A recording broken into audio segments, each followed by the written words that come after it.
Если с тобой нет твоего достоинства, тебя у себя нет. Если тебя у себя нет, то у тебя не может быть ни фонда, ни сеанса, ничего. И я при этом понимаю, что прилетит Катя отовсюду. Сейчас вообще нельзя разговаривать. Русский человек сейчас во всем виноват. Тут мы переходим с тобой к следующему вопросу, который гораздо более страшный. Что вообще им делать? Нам делать что? А сделала ли ты что-то для того, чтобы этого не случилось? Ко мне пока, Кать, никто не пришел. Это значит, что не придут. Что бы сейчас сказал Балабанов? Катя, он бы молчал. И мне бы сказал: любовь, если можешь молчать, молчи. Это вообще никак не было продиктовано страхом. Кать, мне нужно каждое утро объяснять себе, что меня держит в этой жизни. Мне нужно понять, чем больна моя страна. Моя Россия. Потому что это не моя родина, это ее болезнь.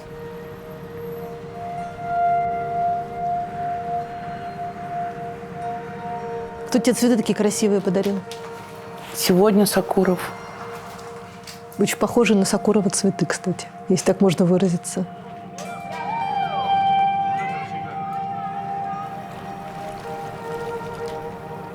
Правда, что очень холодная для Питера весна? Нет. А вот ты смотришь в окно, знаешь, все время хочется понять, вот воздух изменился как-то, люди Знаешь, изменились. я все время, первое время ходила и смотрела на людей. И мне казалось, что они все должны быть в ужасе. Что они должны рыдать, что они должны быть как бы... Или обниматься. Они никакие вообще. Вот так вот, как будто ничего не произошло. Я не вижу отчаяния какого-то страха. Ничего не вижу. В ближнем круге, у меня весь ближний круг полег просто. А ты?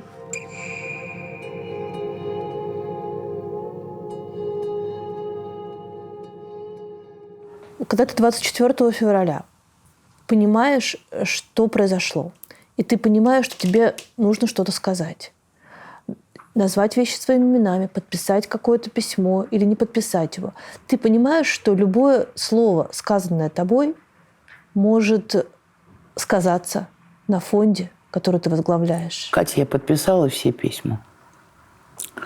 Я подписала письмо благотворителей, письмо издателей, письмо кинематографистов, письмо деятелей культуры. Было страшно? Очень. И я могу тебе сказать, что в отличие от Григория Юдина, который совершенно замечательно сказал, что он перестал бояться, потому что он себе это запретил, я не могу себе этого запретить. Мне очень страшно. Потому что у меня не слабая генетическая история. У меня одна половина семьи погибла в Холокосте, а вторая половина семьи погибла в сталинском терроре. И я всю свое детство слушала от еврейских бабушек рассказы про Холокост, а от русских бабушек рассказы, как за ними приезжали. И я боюсь людей в форме. Но дело в том, что есть такое понятие, которое, если Россия, моя Россия, если она выживет, я бы ввела бы это как предмет. Что такое человеческое достоинство?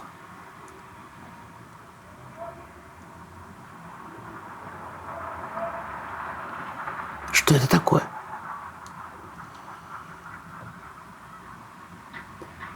И ты все понимаешь, но ты ничего не можешь сделать с тем, что если ты этого не сделаешь, то что? Если с тобой нет твоего достоинства, тебя у себя нет. И если тебя у себя нет, то у тебя не может быть ни фонда, ни сеанса, ничего. Мы с тобой знаем большое количество людей, которые возглавляют благотворительные фонды, кинокомпании, театры, издательства, которые сами себе запретили говорить, мотивируя это тем, что за ними люди, в том числе и люди беззащитные. Что ты про это думаешь? Я отношусь к ним с уважением. Ты так не смогла. То есть, как тебе сказать? Подожди. Я отношусь к ним с состраданием и с пониманием. Давай так. Буду заниматься активистской деятельностью. Я по-прежнему считаю себя абсолютно бесполезной в любой политической повестке. Я просто делаю то, что я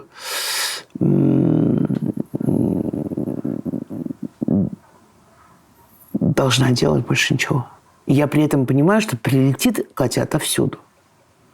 Сейчас вообще нельзя разговаривать, если ты не хочешь, чтобы тебе прилетело. Так сказать, с одной стороны, что ты нас предатель, с другой стороны, что ты недостаточно каешься и занимаешься какими-то безостраданиями, в то время как люди там погибают и так далее. То есть прилетит в любом случае со всех сторон. Русский человек сейчас во всем виноват. Какую позицию он не займи. И это меня страшно, Катя, мучает. Как ты думаешь, опасения руководителей фондов в том, что если они выскажутся, то дело, которому они посвятили свою жизнь, окажется под угрозой, они оправданы, эти опасения? Да. Но у меня есть запасной ход. Если будут какие-то неприятности, я просто сниму свое имя с фонда. Будет фонд «Безлюбой Аркус». Ну, фонд «Безлюбой Аркус» уже будет другим фондом. Нет, я воспитала команду. Возможен ли вариант, что у этой команды отнимут фонд? Тут мы переходим с тобой к следующему вопросу, который гораздо более страшный. Что вообще им делать? Нам делать что? Вот у нас сейчас, например, естественным образом потерялись жертвователи из-за границы. У нас ушли партнеры. Призма, Икея. Особенно душераздирающая для меня Икея. Потому что благодаря Икее у меня было трудоустроено 16 девушек с аутизмом. Сейчас они на улице. Что Икея давала заказ. И мы открыли новые мастерские. Когда будут уходить доноры, когда государство, которому я не знаю, какие планы у моего государства, я не знаю. У них планы платить репарации или планы восстанавливать разрушенные города или что. Я не знаю этого. Но я знаю точно, что в последнюю очередь им будет дело до нас. Здравствуй, Настя. Здравствуй, Саша. Настя, жду. Здравствуйте. А люди будут нищать, и у них будет все меньше свободных средств для пожертвований. Что будет с фондом, я не понимаю. Еще, допустим, фонды, которые занимаются, так сказать, медицинской помощью, они могут сейчас пока быстро заранее закупиться лекарствами, да? Но мой фонд, он не про лекарства, он про людей. У меня 120 сотрудников. 120, Катя. 120 рабочих мест. Ты можешь себе представить? Это люди, которые работают с людьми и с детьми с аутизмом. Это тьюторы, психологи, социальные педагоги, мастера. И мне ничего впрок не сделать, потому что бюджет фонда – это люди, это зарплаты.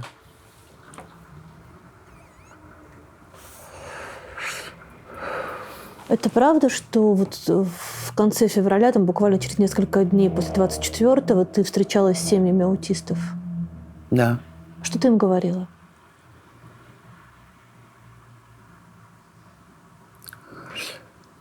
Пришло такое количество народу, что мы снесли все перегородки в первом центре, а все-таки они даже стоять им было негде. Такое количество родителей пришло. И я встала на табуретку и сказала им, что Антон тут рядом – это последнее, что закроется в этой стране. И я не знала, Катя, что я имела в виду. И я просто четко знала, что ничего другого я не имею права им сказать. Веришь в это сама? Ну, я верю в то, что он умрет вместе со мной. Разве что. У тебя вообще ни одной секунды не было мысли о том, чтобы уехать? Нет. 1000%. Я очень хотела повидать детей, пока еще можно, пока у меня есть американская виза. Но у меня не получилось. На то, чтобы уехать, я в 79-м году должна была уехать вместе со всей семьей. И я не уехала, и мама моя из-за меня не уехала. Потом у меня было еще несколько раз такая возможность. И нет, я не могу жить без этой страны. Это моя страна. И я увезу ее, где бы я ни была. Она будет мучить меня еще больше, чем она меня мучает сейчас. Она меня очень мучает. Потому что я совершенно не могу примириться с тем, что происходит. Понимаешь, Катя, я верующая христианка. Основа христианства – это умение терпеть и смиряться. И я не могу смириться. Я не могу в это поверить. То есть до сих пор почти 2 месяца. Не могу, нет.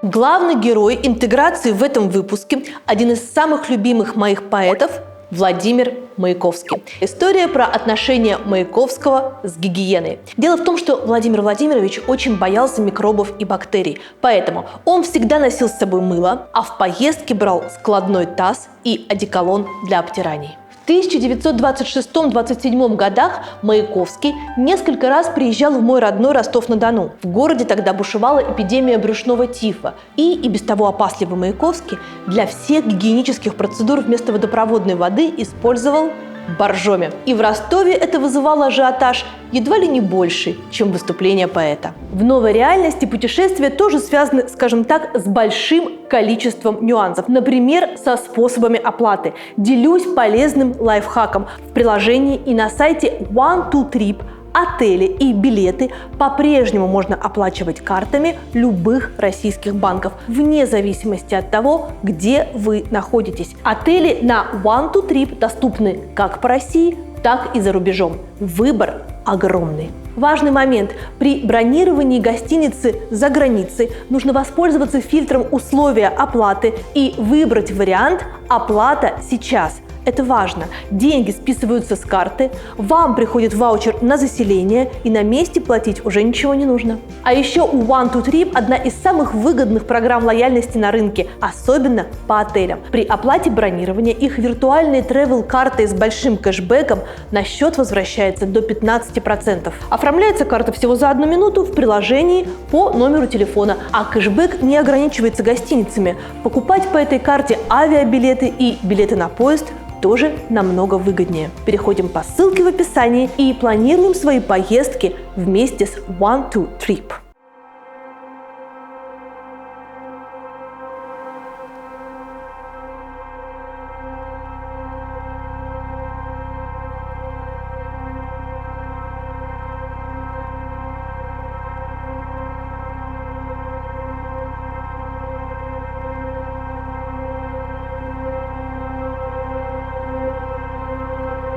Ты вообще не была готова к 24 февраля? Нет.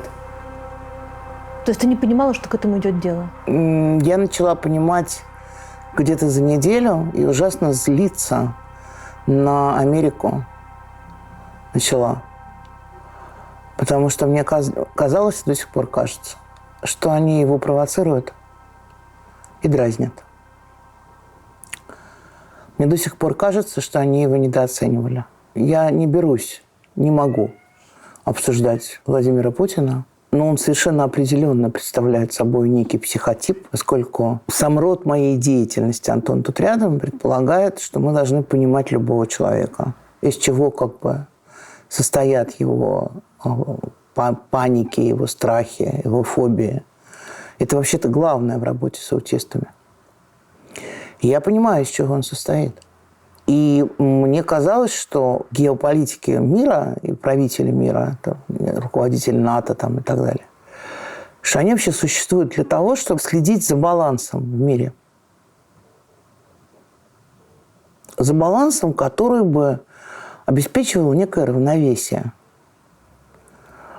Они, поскольку я вернусь к психотипу Путина, я не могу себе представить, что при их количестве структур вокруг них, институтов, институций самого разного рода, экспертизы самого разного рода, что им не объяснили этот психотип. что им просто не сделали как бы, некую выборку из его мюнхенской речи, там, из разных его выступлений, да, чтобы показать, что, это опасно.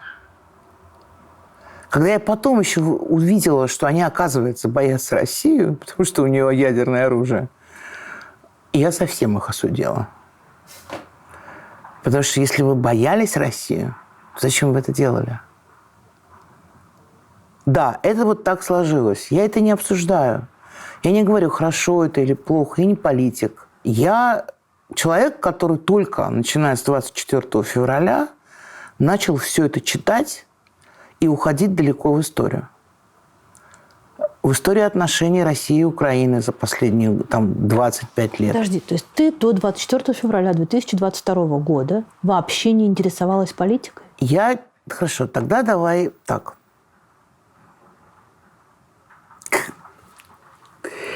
Смотри, я вышла замуж за своего мужа, потому что он был диссидентом. Так. И потому что он перепечатывал запрещенную литературу, а я ему помогала, и мы ее развозили по разным каким-то полустанкам, где какие-то хмурые дядьки в плащах с поднятым воротником у нас это забирали. Нет, я за него шла замуж не только поэтому, но это была я хотела сказать, любовь-то была. Да, любовь была, но она была основана это была идейная любовь. То есть она была основана на том, что я жена декабриста, условно говоря. И вот потом случилась перестройка, и вот эта дополнительная жизнь, на которую никто из нас не рассчитывал, да? Эти митинги, которые собирали по 300 тысяч человек в Москве за 6 статьи Конституции. То есть я могу тебе сказать, что конец 80-х годов – это такой момент истины в истории России, о котором очень правильно было бы сейчас вспомнить. Когда узкий слой интеллектуалов, шестидесятников, молодежь и народные массы были едины. То есть была проделана огромная просветительская работа. Было объяснено, что мы жили в империи зла. Что социалистическая экономика не работает. Что сейчас мы будем все вместе строить демократическое государство. Были огромные митинги, которые собирал Собчак, которые собирал Гдлян Иванов, еще какие-то люди. Массы были на улицах. Когда шел первый съезд народных депутатов, то, если это была вечерняя трансляция, то города замирали, как во время трансляции «17 мгновений весны» первой. А дневные трансляции все ходили с транзисторами вот так вот у уха. Все слушали первый съезд народных депутатов. Люди поверили в возможность демократии. Люди поверили в возможность перемен. А что потом сломалось? Я об этом сейчас думаю все время. Коллективную ответственность на себя, да, за все происходящее я беру просто потому, что эта коллективная ответственность – это теперь судьба моей Родины, а я должна судьбу моей Родины разделить. Вот так? Да. Персональное чувство вины с ним сложнее. Потому что я могу ответить, где я была не эти 8 лет, а где эти 30 лет я была. Я строила просветительский проект «Сеанс», в который входил журнал, книги, сайт. Потом я снимала кино. Потом я занялась аутизмом и сделала огромный фонд. Да? То есть я ничего не сделала для того, чтобы моя страна оказалась в такой беде. И чтобы Украина оказалась в такой беде. Я сейчас задам очень нехороший вопрос, но я его задам. Задай. А сделала ли ты что-то для того, чтобы этого не случилось? Нет. Потому что единственное, в чем я сейчас чувствую свою вину, и я к этому и веду, потому что я ничего не хотела про это знать.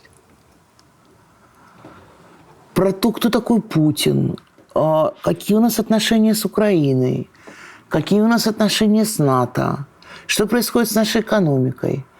Вот я ничего этого не хотела знать, и это произошло так, что я тебе еще раз повторяю, что я вышла замуж за диссидента, потом я была активным участником всех перестроечных митингов, потом в 91 году есть знаменитая фотография, обошедшая много какие издания, где мы с моей маленькой Нюшей стоим на баррикадах у Белого дома, и мы там простояли 3 дня, А вот в 93-м году, Катя, я выключила телевизор. И больше никогда его не включала. В 93-м году, когда расстреляли Белый дом, и людей, которые пришли его защищать. Людей. Почему я выключила телевизор? Потому что я поняла, что это преступление. Это преступление против демократии. Но самое главное, это преступление против людей. Это был избранный парламент. Это создавался прецедент, который затем повторился в 1996 году, когда были подделаны результаты выборов. Это был второй прецедент. Я поняла, что это какие-то вещи, на которых совершенно не хватает моей компетенции, в которых нет честных решений, потому что, с одной стороны, конечно, нельзя было отдавать страну Макашову, безусловно, а с другой стороны, нельзя было стрелять в парламент. А как надо было, я не знала. Это первое. Второе. В 1992 году, когда вся страна 1 января проснулась нищей, я, как сознательный человек, немножко понимающий, что такое переход от социалистической экономики к рыночной, я была к этому готова и смиренно к этому отнеслась. То есть необходима шоковая терапия для того, чтобы социалистическая экономика перешла к рынку. Но эта шоковая терапия длилась и длилась. Какой-то слой людей богател. Вот такой слой богател, а вот такой вот слой, который у меня руки не хватит показать, нищал. Я-то выкрутилась, потому что у меня профессия была такая, что я могла брать такие проекты, сякие проекты. Я работала по 20 часов в сутки, но моя семья нужды не знала. А вот мои свекры, которые отрубили свои 35 лет на производстве, накопили себе на старость и переехали в маленький домик в деревню, проснулись просто без ничего. Вот просто без штанов. Потому что пенсию, которую им дали, не хватало на бутылку водки для деда Альберта Николаевича. А накоплений не стало. Еще добавь к этому беспредел, хаос, бандитизм, рэкет. Вот это все. То, что на улицу было страшно выйти. При этом никто не объяснял, что происходит. Никто ничего не объяснял. Потом народу объяснили, что это была империя зла. И что сейчас мы ее сломаем и построим новую, другую, свободную страну. Но вот что такое эта свободная страна, никто не объяснил. Никакого проекта будущего людям не дали. Никакого объяснения, в какой стране они живут, не было.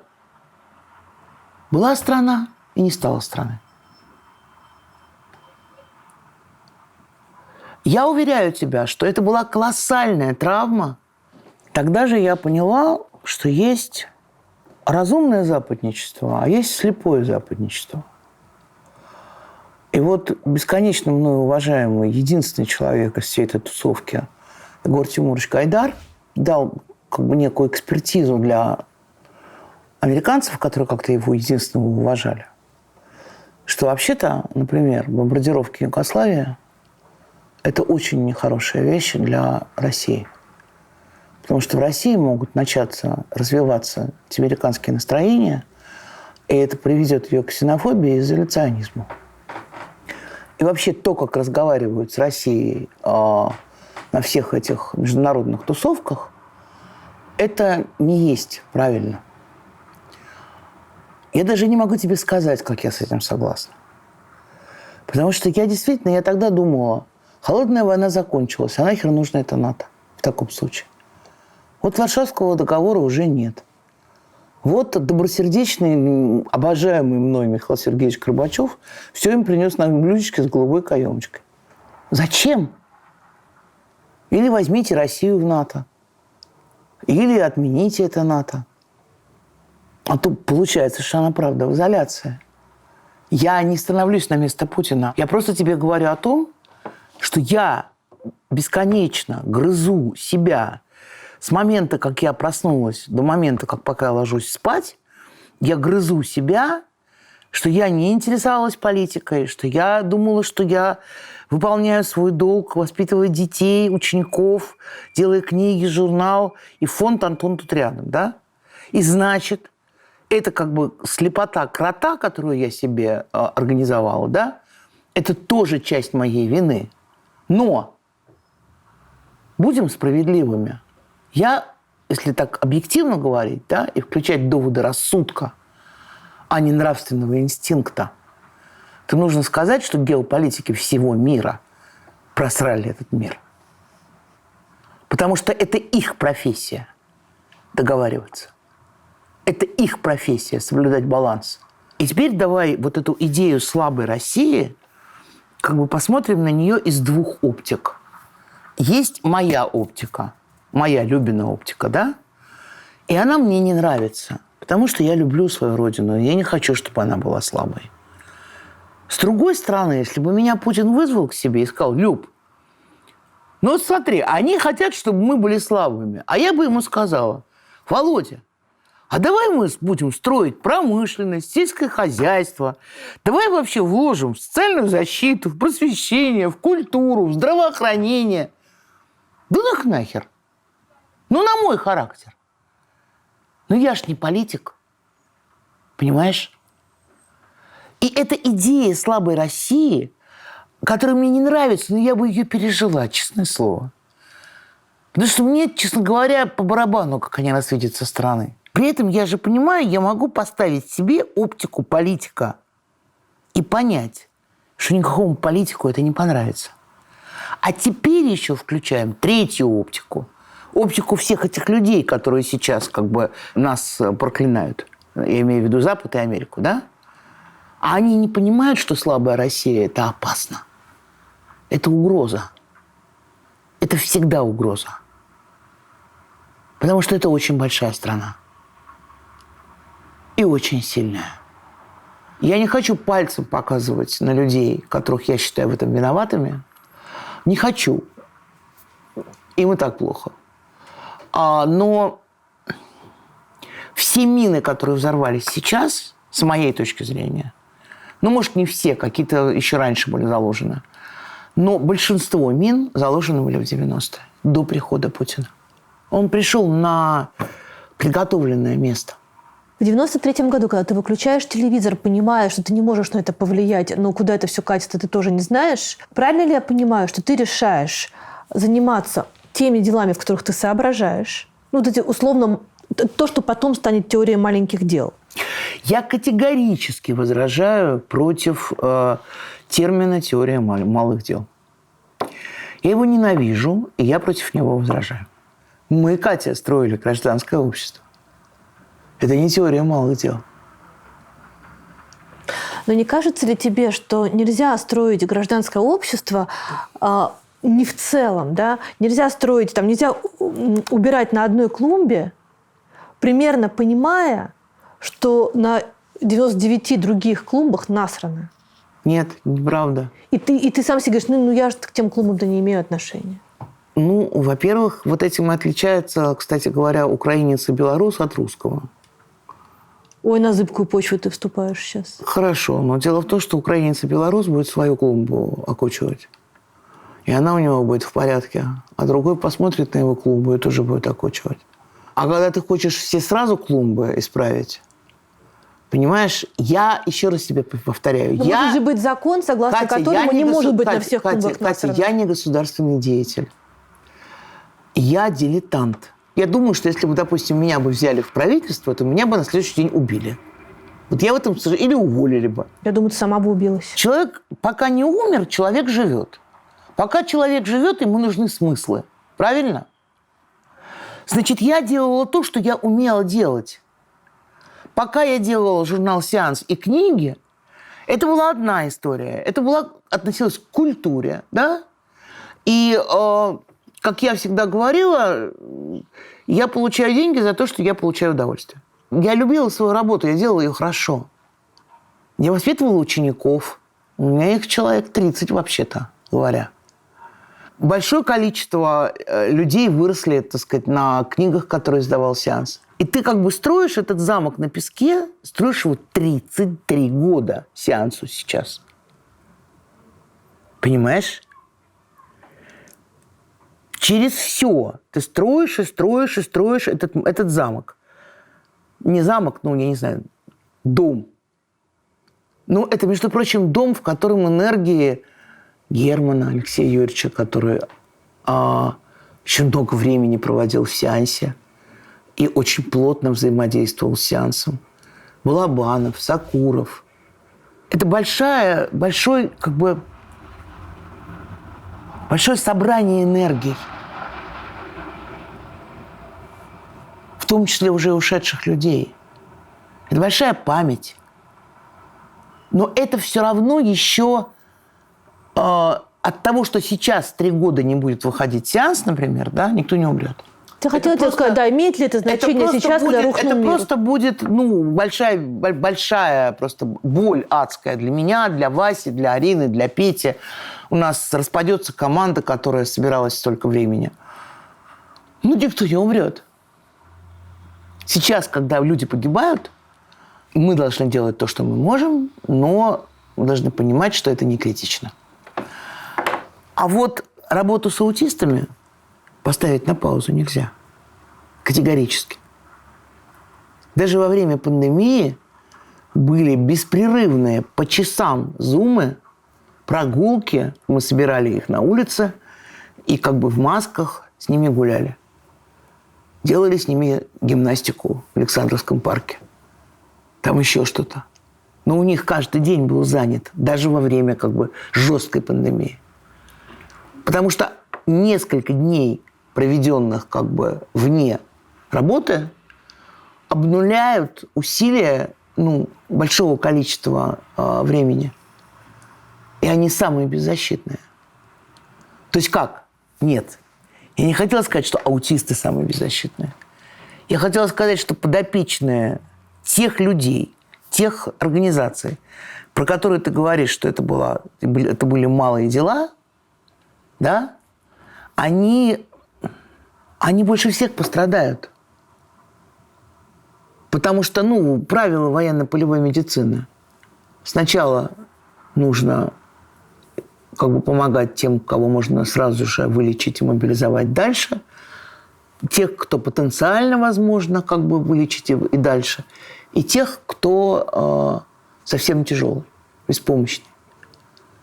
Это все подопечные наших фондов. Я не только про аутистов говорю. Я говорю про всех. Ты говоришь теория малых дел. Я категорически против. Потому что, например, я считаю, довольно интересное соображение, что единственное, что одна из главнейших проблем России заключается в том, что у нас не было просвещения. У нас была культура, но она была для очень узкого слоя людей. Она не продвигалась дальше какого-то этого очень узкого круга. А просвещения не было. То есть самый главный атас был в начале 90-х. Я считаю, что не было просвещения. Русский человек – терпеливый человек. Если ему объяснить, что надо потерпеть вот потому-то и потому-то, а вот тогда-то и тогда-то, все будет вот так-то и так-то, и так далее, люди потерпели. Я считаю, что просвещением занимался исключительно третий сектор. Потому что это третий сектор. Тебе не нравится слово «малые дела», мне не нравится слово «третий сектор». Хорошо, давай просвещением занимались только НКО. Так тебе больше нравится? Скажу лучше. Просвещением занимались только организации, которые составляли начальную стадию гражданского общества. Благодаря огромным усилиям великого коллаборанта Ньюта Федермейсер страна узнала, что такое паллиативная помощь. И страна узнала, что человек не должен вообще-то умирать в скотских условиях. А почему ты говоришь коллаборанта? Потому что это я в кавычках говорю. Я это в кавычках говорю. Я смеюсь над теми, кто ее так называет. И над теми, кто так называл Чулпан. Ты понимаешь, в чем дело? Какой же... Ты подумай вообще. Я не знаю, где я вычитала эту статистику. «Подари жизнь» спасло 73 тысячи жизней детей. 73 1000. Ты понимаешь, что каждая эта детская жизнь – это планета? Какие малые дела? И пока Чулпан бы ждала, когда снимется режим, когда, так сказать, будут более благоприятные условия для этой деятельности, когда это будет не ее клумба, а это будут сразу все клумбы, эти 73 тысячи детских жизней не спаслись бы. Они не могли ждать. Детский рак не ждет. И аутизм не ждет. И детям-бабочкам сегодня нужны эти перевязочные материалы и эти люди, которые умеют как бы их лечить и с ними обращаться. Они нужны сегодня, а не завтра. Это нельзя поставить на паузу. И тут мы приходим с тобой к такому сложнейшему выбору, когда благотворители, сотрудничающие с режимом, условно, да, я сейчас грубо говорю, получают обвинение в том, что они согревают одних, зажигая в топке других. Ты слышала такие обвинения? Я слышала, да. Если бы они не действовали, то не было бы никого выживших. Это раз. Во-вторых, это слишком абстрактное. Ты понимаешь, в чем дело? Я один раз в жизни с Сашей Расторгуевым, про которого отдельный, кстати говоря, разговор, один раз в жизни мы снимали с ним ролик для Адвиты, и мы с ним провели один день в клинике детских лейкозов. В клинике Ларисы Горбачевой. Да. И я увидела, как ребенок совершенно привычно протягивает ручку. И я увидела лица этих мам. Мне на всю жизнь хватило, Катя.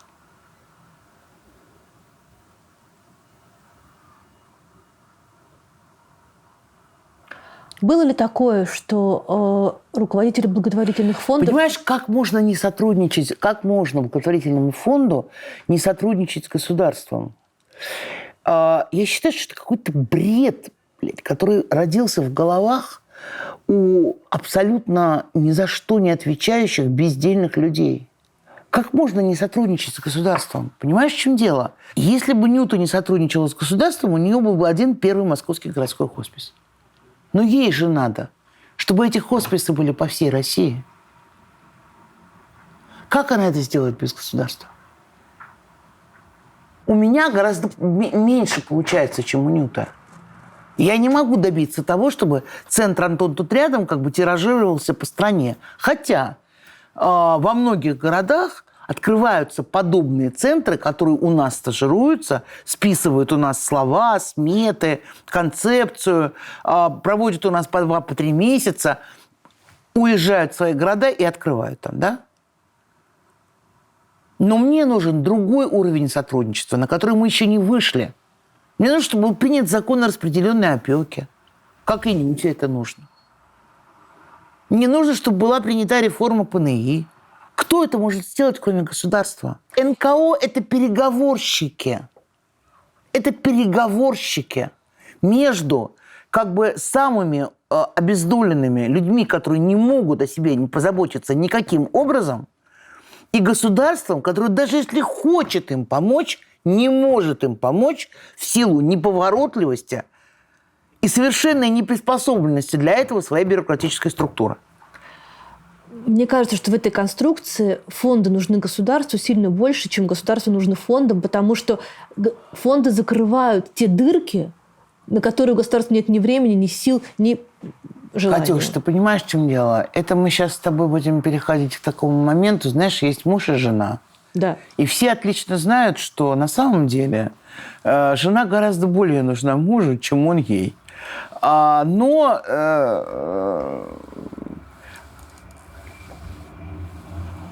у нее дети, и она не может как бы рисковать своими детьми, чтобы объяснять ему, кто есть кто на самом деле. Но может ли быть так, что ради того, чтобы построить действительно нужные системы, работающие внутри государства, руководители благотворительных фондов вступали с государством в определенного рода отношения, не позволяющие им иногда называть вещи своими именами? И это тоже стало неправильной жертвой. Ко мне еще пока никто не пришел. Я что-то все время трендю в Фейсбуке то что-нибудь одно ляпнут, то другое. Ко мне пока, Кать, никто не пришел. Это значит, что не придут. Но я для себя вот этот отходной путь уже приготовила, что если что, то я скажу, это я такая. А фунт Антон тут рядом белый и пушистый. Понимаешь? Понимаю. Ну что же мне делать, Кать? Понимаешь, это все вот эти вот страдания, как бы, да, они такая малость по сравнению с тем, что там происходит. Я имею в виду себя, но не своих аутистов. И я еще все время думаю про семьи с аутизмом в Украине. Как? Как это происходит? Они не обращались к вам?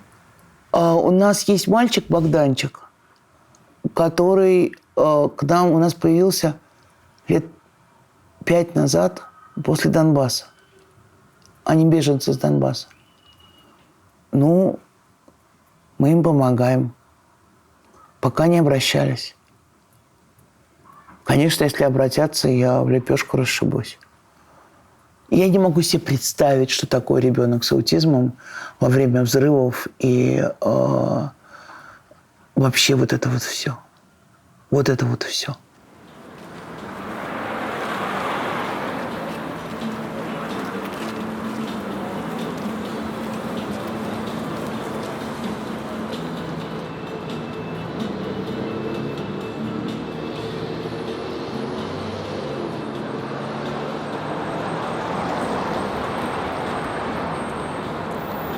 Когда мы ехали к тебе на интервью, у нас была часть маршрута по Невскому, и там афиши с ретроспективой «Брата, брата 2», большим портретом Балабанова.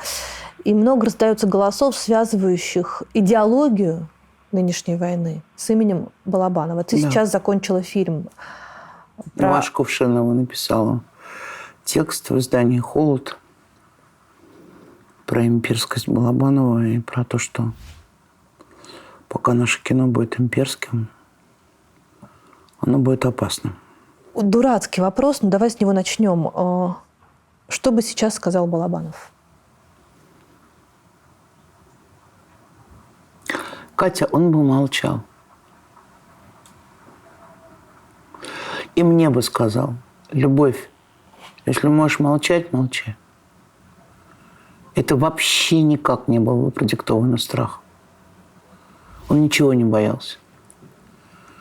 Это один из... Пожалуй, он единственный человек из всех, кого я знаю, кто вообще ничего не боялся.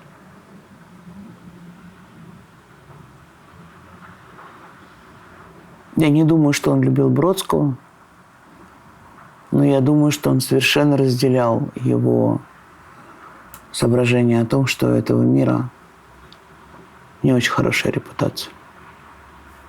Он очень любил Россию, и эта любовь состояла из боли. В фильме «Груз-200» он все предсказал.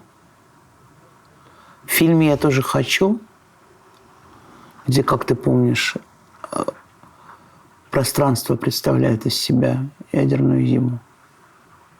Не дай бог. Но он предсказал, по крайней мере, такую возможность.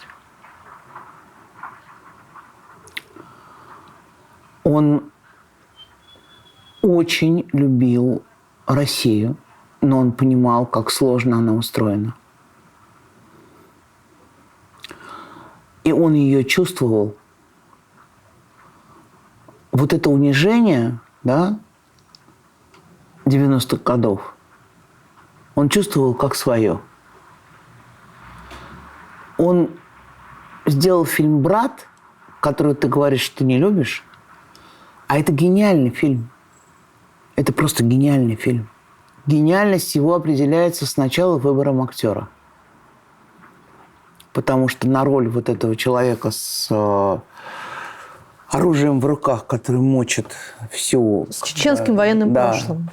Да, всю как бы несуразность русской жизни, несправедливой,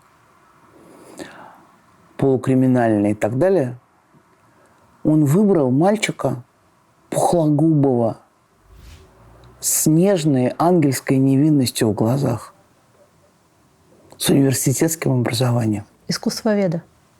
Искусствоведа. И этим оксюмороном, понимаешь, этой несовместимостью этого лица и вот этих вот действий он все сказал.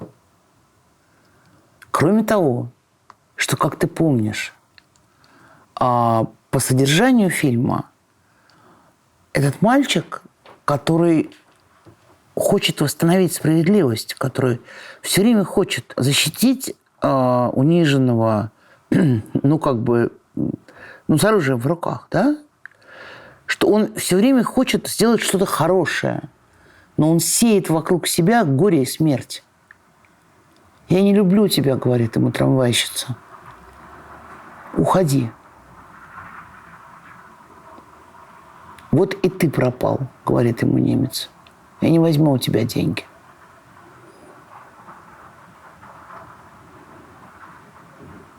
То есть этот русский Робин Гуд, да, то есть как бы массовый зритель считал, что он Робин Гуд, что он борец за справедливость, что он защитник слабых и угнетенных, но что этот русский Робин Гуд обречен, потому что он несет в себе смерть и потому что он сам уже почти умер. Этого массовый зритель не считал. Но это не вина Балабанова. Он, как режиссер, сделал для этого все. Это главный фильм про 90-е. Это главный фильм про этого всеми оставленного мальчика. И про эту униженную Россию. С полным пониманием, что насилие не может принести ничего, кроме насилия и эскалации насилия, и что оно несет в себе смерть. А от того, что из фильмов Лешиных повыдергивали... Брат, ты мне... Да, повыдергивали как бы эти цитаты, да, мертвые срамы не имут. В чем здесь Балабанов? Цитаты повыдергивали еще при его жизни. Видишь, тут мы с тобой вступаем на скользкий путь, и я должна пересказать содержание своего фильма. Мне этого не очень хочется. Но я довольно-таки показываю в своем фильме, как Балабанов, который никогда ни в чем не формулировал, вообще добиться от него 5 связанных слов было очень тяжело. Маленький спойлер, там есть гениальный момент, когда вы с Надей, с женой, пытаетесь выяснить, какие книжки Балабанов любил в детстве. Ведь было задание сделать интервью с папой По поводу Кафки. По поводу Кафки, да. И мы пытались Лешу как бы расколоть хоть как-нибудь. У нас ничего, конечно, не получилось. Нет, из чего мы понимаем, что любил он Хемингуэя и Ремарка, а человек, который любит и читает Ремарка, он не может разделять идеи главенства войны и насилия. В принципе, так не бывает. Ты видела фильм? Ты видела Лешу? Такого, каким его никто не видел никогда. Да, это невероятная история беззащитности. Он был очень нежным человеком. Это знали только близкие, потому что он боялся людей этого мира, и у него были не очень радостные мысли по поводу того, как мир устроен. Совсем не радостные. Поэтому одно из его таких устойчивых выражений было найти своих и успокоиться. Он существовал как бы в кругу, очень узком кругу своих, к которым, разумеется, относилась всегда съемочная группа. И очень, Надя, прежде всего, дети, родители, и еще 2-3 человека, которых он признавал друзьями. Он боялся людей, он боялся проявлений человеческих. Не то чтобы боялся, он ничего не боялся. Он мог предположить, что человек может повернуться к нему какой-то другой стороной. А он был очень открытый. Это бы его ранило. Поэтому он не боялся, но он ставил щит. Ну, просто не подходи ко мне. Лучше не подходи. То, что сейчас Лешины как бы цитаты из его фильмов делают пропагандистскими мемами или что? Как это назвать? Ну да, берут на вооружение пропаганды. Но это... Я понимаю, что на фоне всех остальных поступков, которые они совершают, это как бы не то чтобы самый главный проступок. Но для меня один из самых главных. Потому что Леша был бы в ужасе. Он никогда не хотел никакой войны. Он сказал: сила в правде. И это правда, он так думал. Но он никогда не говорил, что в правде сила. Правда в силе. Правда в силе, да. Этого он не говорил. Это правда, что ты доделала фильм вот в этот месяц страшный? Да, поэтому я очень обострила текст. Почему ты его доделала сейчас? Потому что я хотела его защитить. Эта работа тебе помогла справиться с вот этой внутренней болью, ужасом? Нет, я просто была занята. Ты знаешь, когда руки и голова заняты, немножко легче. Потому что, вообще-то говоря, конечно, запикаем слово «пи***ц». Потому что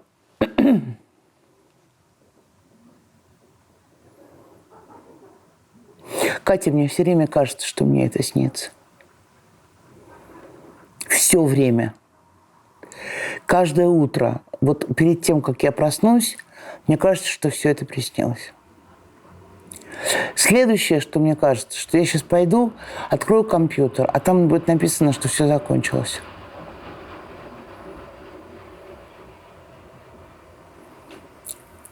Ты понимаешь, что все эти слова Тернополь, Луцк, Ирпень – это все мое детство. Я знаю этих людей. Они наши родственники. Нет, они – это не мы. Мы разные. Это, кстати говоря, понимают те люди, которые жили в Украине, что это разные народы. У них разная ментальность. Например, русский человек, он общинный человек, да? А украинский человек – это человек-индивидуалист. Это человек, который как бы обихаживает свою семью, свой участок, свой дом, который обязательно скосит траву перед забором и посадит там цветы, хотя это уже не его земля. Русский человек, понятно, распиздяй. Я люблю и того, и другого. А белорусы – третьи люди. Они тоже как бы наши братья. Но у них своя фишка. Они дико упертые, дико трудолюбивые и дико законопослушные. Весь протест против батьки Луки в 2020 году был основан не на их протестном как бы потенциале, а на законопослушии. Потому что закон был нарушен. Президент был избран неправильно. Белорусское сознание этого не может принять. Мы, конечно, все родственники, да, но мы разные. Это 3 разных государства. Конечно, безусловно, дело разумных политиков было бы строить содружество этих государств на взаимно выгодных условиях, крепить могущество друг друга, а не разрушать. Вот правильная политика была бы. Потому что, конечно, все родственники. Но они разные. Они по-разному устроены. Ты много сейчас плачешь? Пока я делала фильм, нет. Но все равно, когда я вечером прихожу, я все равно плачу. Я очень много плачу. Ты понимаешь, это как бы одна моя рука калечила бы мою другую руку. Вот что происходит. Да, вот по поводу Бучи еще хотела сказать. Что я до сих пор уговариваю себя, что это были какие-то специально обученные боевики. Что это не были русские мальчики. Если я поверю, что это были русские мальчики, я сойду с ума. Но это не отменяет. Понимаешь, как это объяснить? Они зажаты со всех сторон. То есть, с одной стороны, ну, хорошо, давайте такую историю расскажу. У меня есть брат двоюродный, Вовка. Он помешался на идее, что мы должны все восстановить по поводу нашей репрессированной папиной семьи. И я предложила ему поехать в Няшпогост и найти бабушкину могилу, нашу общую с ним, бабушки Любы, в честь которой я названа. У меня была фотография этой могилы, на которой стояли все тетки, как бы сестры ее. И мы поехали. Мы сняли комнату в какой-то квартире, не знали в какой. Мы там пробыли 3 дня. Это городок, Княж-Погост, Коми АССР, который окружен зонами, как при жизни бабушки моей Любы, так и сейчас. Черная такая страшная река, черный лес виднеется вдалеке.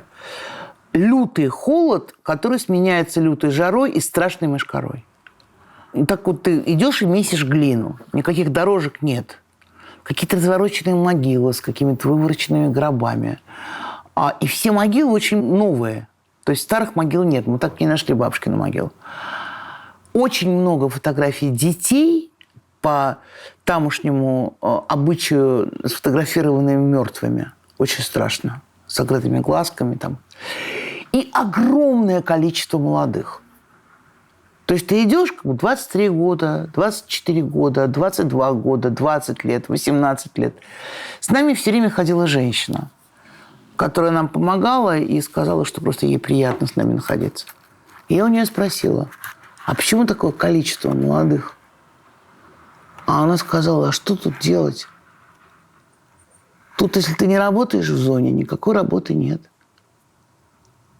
Еще забыла тебе сказать. Там есть Дом культуры с дедушкой Лениным, больница, школа, бараки, в которых жила моя бабушка, в которых до сих пор живут люди. И вот эти вот панельки, которые построены для сотрудников этих зон, для ВОХРа. Все. Больше ничего. Она говорит, а что им делать? Они пьют, а поскольку у них денег на, так сказать, напитки нету, так они что угодно то и пьют. Денатурат пьют, средства для мытья посуды пьют. Умирают.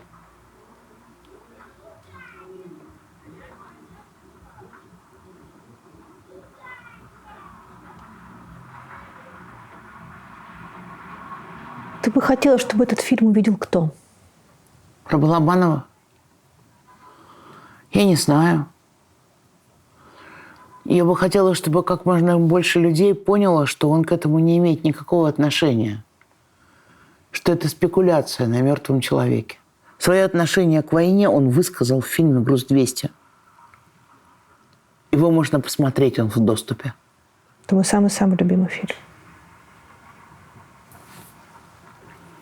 А ты знаешь, что он сценарий этого фильма написал за неделю? На моих глазах. Он вообще очень быстро работал.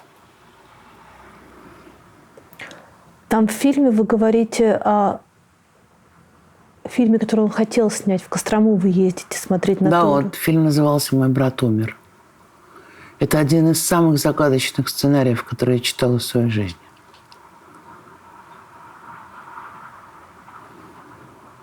родились два мальчика-близнеца, один умер, при этом один слепой, и у него глаза этого умершего брата.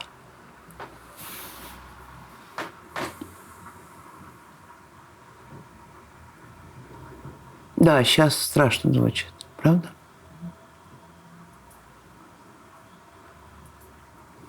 Но Леша же был пророком.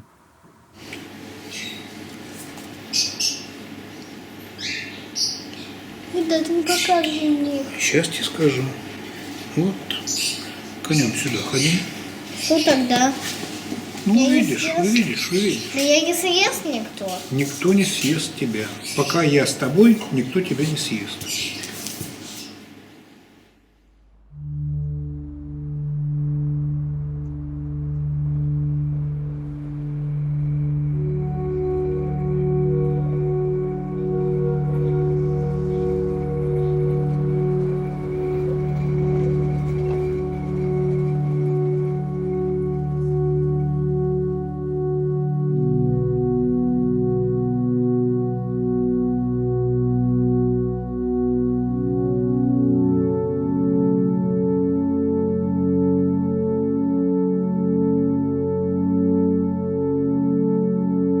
Что тебя держит сейчас в жизни?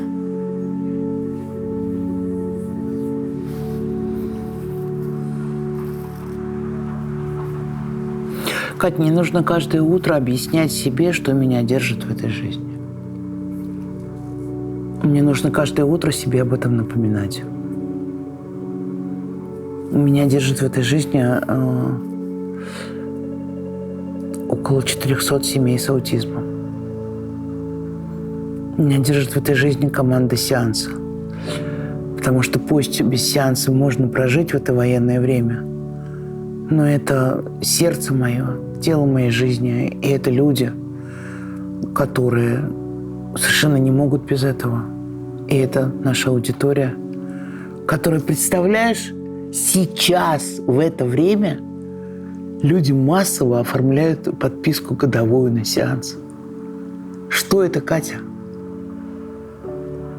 Это способ жить. Я как раз это очень хорошо понимаю.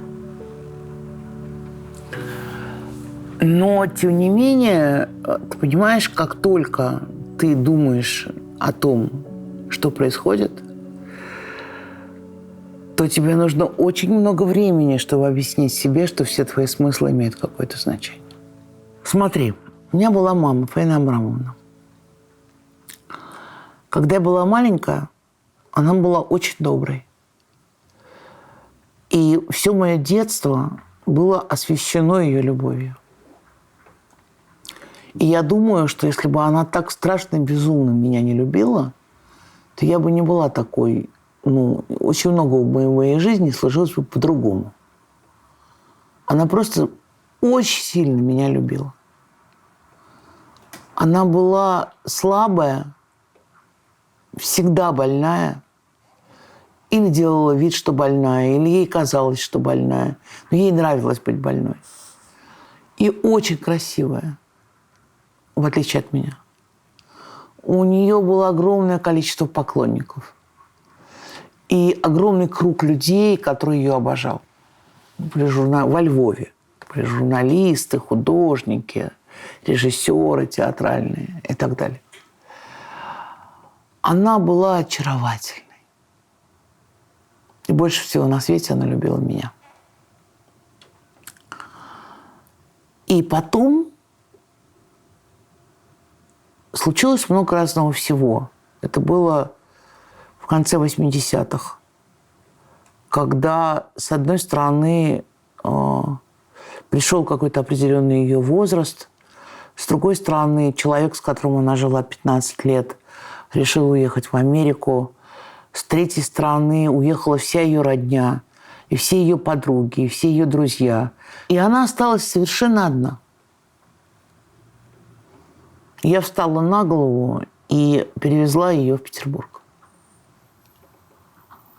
У нее уже был совершенно другой характер. Он как-то резко стал портиться. Он портился. И в конце концов моя добрая, чудесная мама превратилась в монстра. настоящего монстра, который просто меня изводил целенаправленно. И мои подруги, и друзья говорили, что нужно что-то делать, нужно разменять квартиру, ты сойдешь с ума, так не может быть. Врачи, которые приходили, говорили, что у нее изменился характер из-за возраста, так бывает. Выписывали ей какой-то корвалол. Но я понимала, что я не могу с ней разъехаться, потому что это моя мама. Ну, просто это моя мама, у меня другой мамы нет. Она не может жить одна, я это точно знаю. Я прожила 20 лет в аду. До тех пор, пока вдруг в нашей жизни не появился доктор, который не сделал ей компьютерную томограмму мозга. И выяснилось, что у нее сосудистая деменция, основанная на многочисленных микроинсультах в лобной части мозга, которая отвечает за психику. Ни за двигательные, ни за речевые нарушения, из-за чего никто ничего не понимал. И с этого момента моя жизнь стала просто раем по сравнению с предыдущей. Потому что, во-первых, этот доктор выписал ей терапию, соответствующую болезни.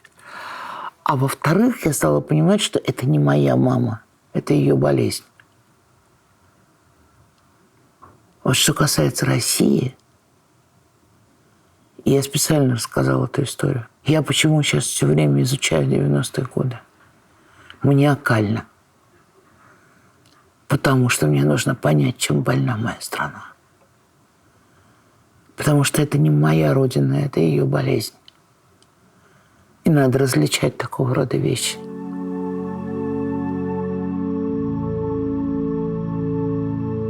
Хорошо Львов помнишь? До секунды. Просто дело в том, что там было очень мало Украины. Во Львове твоего детства? А что было? Очень много евреев, поляков, русских и украинцев. Были русские школы и украинские школы. Я, конечно, училась в русской школе. Но что такое была русская школа? Это когда преподавание всех предметов было на русском языке. Но при этом были важнейшие предметы – украинский язык и украинская литература. То же самое было в украинских школах. То есть там преподавание шло на украинском языке, и был предмет русский язык и русская литература. Я знала украинский как русский, и точно так же мои украинские подружки знали прекрасно русский как украинский. Мы могли разговаривать так, мы могли разговаривать так. И это было всегда очень произвольно. Вот просто как Бог на душу положит. Во мне есть еврейская кровь, русская кровь, польская кровь и украинская кровь, потому что одна моя прабабушка была Наталья Григорьевна Пашко, и она родилась в городе Нежине, Черниговской губернии. У нее там было очень небольшое бедное именице. И ее взял в жены выпускник Института инженеров транспорта. Из крепостных крестьян он был выходцем. Это был такой немножко мезальянс, хотя он был при средствах, а она была нет. И они уехали в город Харбин. Но там уже началась совсем другая история. Особенно страшная история, конечно же, началась, когда они вернулись. Но дело не в этом. Дело в том, что во мне вот эти все 4 крови. Все меня родственники очень любили. Но при этом как бы в еврейской семье я была гойским ребенком, поэтому что вы хотите. В русской семье я была нехристью. А моя няня, адвентистка 7-го дня, украинка Нюсенька, страшно меня все время жалела, что я, конечно, попаду в ад, потому что меня никак ни к какой вере не представили. Ты понимаешь, что я, с одной стороны, читала книжки про пионеров-героев, а с другой стороны, буквально читала Паустовского, и совсем вскоре, года через 2, где-то в классе в 7-м, я уже читала Трифонова. То есть я прекрасно себя чувствовала в школе и никаким образом не страдала от того, что нужно было там какие-то там собрания посещать или еще что-нибудь. И у нас дома был Солженицын. Никто мне никогда не говорил, что об этом нельзя говорить в школе. Но почему-то я это знала. Это было очень разнообразное детство, понимаешь? То есть оно... Я как будто вот с этим молоком детства впитала, что мир страшно разнообразен. Я ужасно любила всех своих подружек. И еврейских, и польских, и русских, и украинских. Не было никаких противоречий, условно говоря. Вообще никаких. Ни в том детстве, когда мы играли в штандер, и в море волнуется раз. Такая была игра в мяч, да, штандер. Или игра «Море волнуется раз». Это ты хотя бы помнишь? Ну, хотя бы это я знаю, да. Вот. Ни потом, когда уже шушукались про мальчиков, не было никаких совершенно ни противоречий, ни... Ну, по национальному признаку просто уж точно. Никак. Если я тебе скажу Львов, то какое это будет время года? Осень. Раннее. Дождь. Львов – это дождь и запах кофе. Коварня. Ковярня. Я должна тебе сказать, что ко мне в комментариях пришла моя, даже не подруга, а знакомая, львовянка Ареста. Ну, с совершенно понятными чувствами адской обиды. И не ко мне лично, а к русским. И я решила написать ей личное сообщение. Я открыла сообщение. Я не разговаривала и не писала на украинском 40 лет. Ни одной секунды не задумываясь, я написала ей огромное, сложное сообщение. Очень разнообразное по лексике и строю фразы. То есть это как бы вот так. Единственная трудность составляли переход на букву «и» с точкой. Потому что клавиатуру надо переключить. Да. А буква «и» с двумя точками, ее просто нет. Так же, как и буква «е» украинская. Я знаю стихотворение Тараса Григорьевича Шевченко «Як умру, то поховайте». Я тоже знаю. Меня бабушка учила, что нужно «мылей» говорить «мылей». Не «милый». Угу. Я прям очень хорошо помню. Моя бабушка провела свою юность в Николаеве. И когда я читаю новости про сейчас Николаев, у меня все время там вот это моя бабушка. Катюша, у меня нет ни одного названия практически, которое мелькает в новостях, с которым у меня не было бы что-то связано. Что это за чувство, когда ты гражданка России, ты любишь свою родину, ты здесь живешь и работаешь, если я правильно понимаю, ты не собираешься уезжать? Нет. Что это за чувство? Как? Это абсолютно шизофреническое чувство. Оно сходит с ума. Это когнитивный диссонанс. Этого не могло быть. Этого не могло быть. Чтобы одна моя родина напала на другую мою родину. Ну, чтобы одна моя родина состояла в военных отношениях с другой моей родиной. При этом я, внутренне я, никаким образом не могу отказаться ни от одной из них. Во-первых, во мне кровь и та, и другая. А я не знаю, какой процент населения в России и в Украине имеет это смешение. Я думаю, что он огромен. Я думаю, что гораздо больше, чем мы можем себе представить. Гораздо больше, чем мы можем себе представить. Во-вторых, я родилась во Львове и выросла. Все каникулы я проводила у своих русских бабушек в Москве. И Таганка – это такое родное место моего детства. Для меня оба эти языка были родные. И обе эти культуры были родные. Я не видела в этом никакого противоречия, никакой двойственности, наоборот. Какая песня твоего детства была? Она была украинская или русская? Сейчас спою.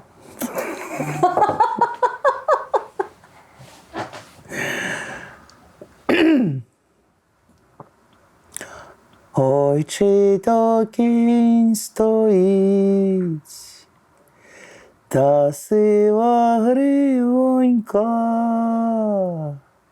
сподобалась мені, та я дівчинонька, не так та дівчина, як біле личенько. Подай же, дівчина, подай же гарна я, на коня рученьку. Дівчина підійшла, та руку подала. Ой, краще б я була, ой, краще б я була, кохання б не знала. Кохання, з вечора до рання, як зіронька зійде, як сонечко сяде, кохання відійде. Что с нами будет через год? Где Ты мы с тобой? меня спрашиваешь? Да, где мы с тобой увидимся? Как это будет? Как ты себе это представляешь? Никак. У меня нет никакого образа будущего. Ну, хотя бы какой-то план у тебя есть? Да. Да. Перечислить тебя. Звук и цветокоррекция фильма «Балабанов», новый номер журнала «Сеанс», книга Ларисы Шипитько, летние лагеря «Антон тут рядом», вечер с Файнрайзинговой во время экономического форума, который мне обещала провести Евгения Попова. Добиться, понять, откуда можно получать глину. Потому что у нас новая проблема. Оказалось, что нет глины. А глина – это основа наших керамических мастерских. Катенька, у меня хватает дел. Понимаешь? И вот что я думаю, честно говоря, почему я хотела с тобой поговорить. Я ужасно хочу сказать русским людям, что они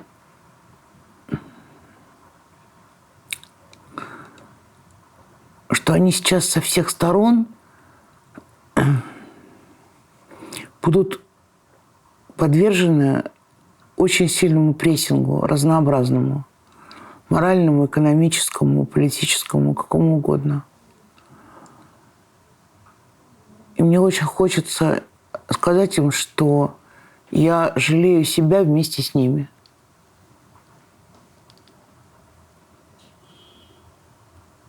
Что они виноваты, но они не виноваты.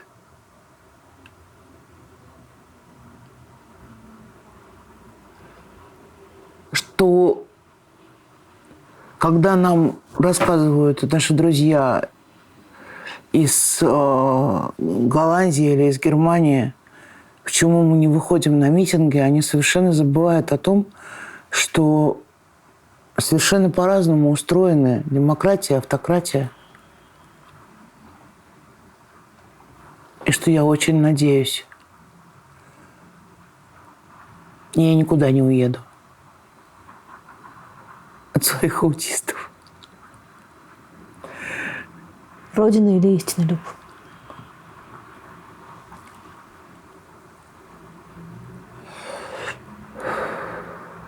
Истина и Родина. Свободного времени, а потом занятия. А вы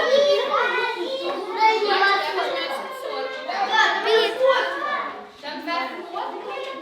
Привет. А ты кто? Оператор. Рядом. А ты? А я дома. Как дела? Хорошо.